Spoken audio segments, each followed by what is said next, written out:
I'm 22 years old and sitting on some cold stone steps of a small community building on a quiet Sunday morning in a very small deserted mountain town, waiting for a lift back to the Air Force Base.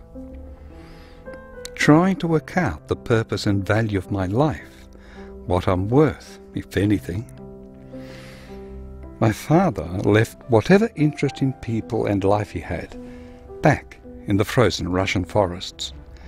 3 years of living hell during that war. Never speaks of what he did there, or who he lived and fought with, just how glorious it is to be a soldier and be able to fight for your country, the honour of duty, and how you were respected for that.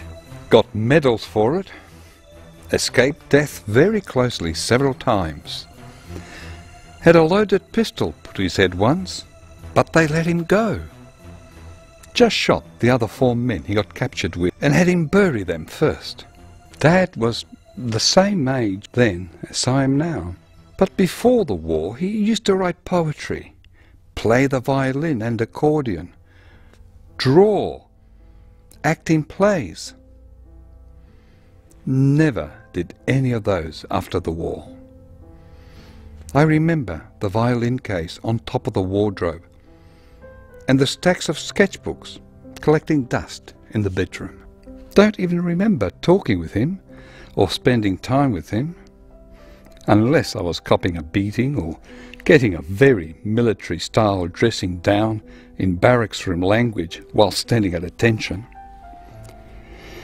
And then I signed up to the Air Force as soon as I became 18 because of the war going on in Vietnam. It's what I thought was a duty under the circumstances. The day I had to leave to go to the military base, he cursed me out of the house and I had to find my own way there. And Mum ridiculed me for wanting to be a little toy soldier. And she had told me once how she had wished for a girl as she already had a son, but I came along instead. Dad didn't talk or write to me or answer a letter for over a year. After 4.5 years service, even though I had never had to face combat, I really started questioning the whole thing. People were dying. I was seeing their tin boxes regularly arriving at the Richmond Air Base. We were constantly told what great and loyal service we were contributing towards protecting our country from the wild red hordes. Our wonderful country, Australia.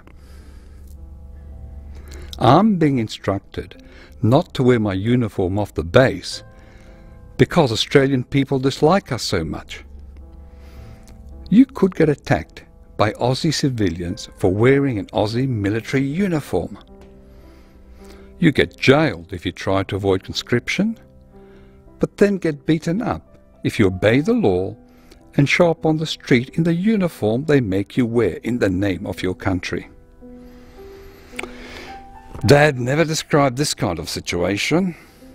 What were people dying for? Who arranged all this mess? All these values I'm prepared to protect with my life, do they mean anything?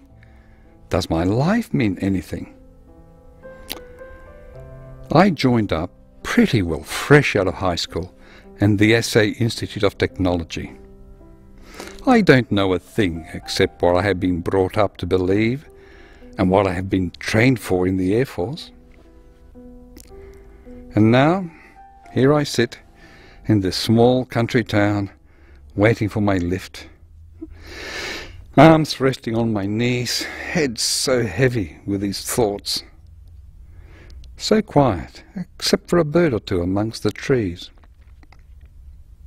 From somewhere a small boy walks by, 10, 11 years old or so. He stops just after passing me, slightly turns, and gazes at me. I look up, see his timid face, just looking at me quietly and pensively. I look down again and continue drowning in my darkness, when he suddenly rushes up to me, hugs me around the shoulders, then quickly runs away down the side street. I'm dumbstruck. No stranger just runs up to you and hugs you. My mind is a blank, just a blank. Then I feel a wonderful glow spread through me. Someone actually cared how I felt, really cared. There's a world out there of which I am a part that matters.